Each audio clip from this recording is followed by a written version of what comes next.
I said, well, one time when I was in high school, I think, we were at a camp meeting. Every summer we went to camp meetings where people go and they camp out, and then they have big church meetings all day long. And then they have this revival type stuff, and you go and you get saved. Well, so I said, okay, Mom's just after me all the time to go get saved. And so I thought, well, I'll just go do that. So I went up there and I stayed there and stayed there and stayed there. And everybody around me was praying and praying and praying and praying. Finally, I got up and left. And I said, when I left, I said, you know, if this is the kind of religion that you want, that's fine. But it's not for me.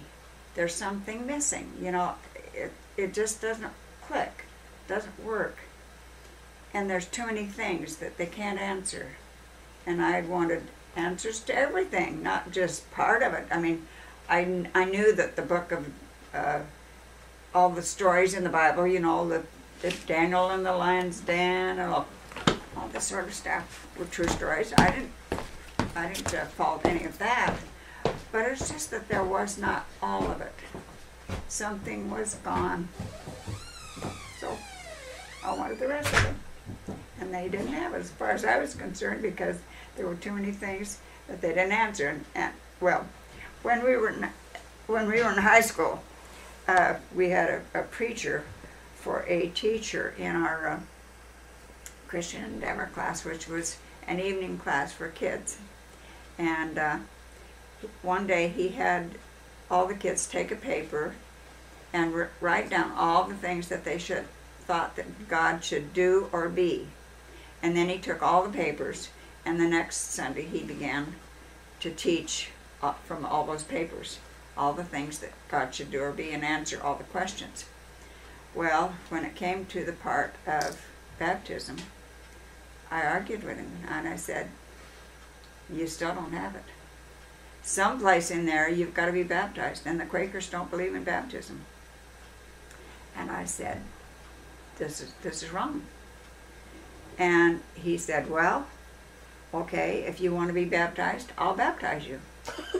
And I said, what the heck for? You don't believe in it. So he went to Mom, and he said, well, your daughter at least has her own ideas. And she thinks what she thinks, and you can't talk her out of it. So did you get baptized? No. No, I said, what's the use of you doing that? That's dumb. You don't do something with a preacher that doesn't believe in it. But Jack and Jane did. I talked to them about being baptized, and eventually they went to another church, had them baptized in that church, and then went back to the Friends church. Which was, I never did get her to clue into the fact that it had to be in the right church, but at least they got that far. They got that far.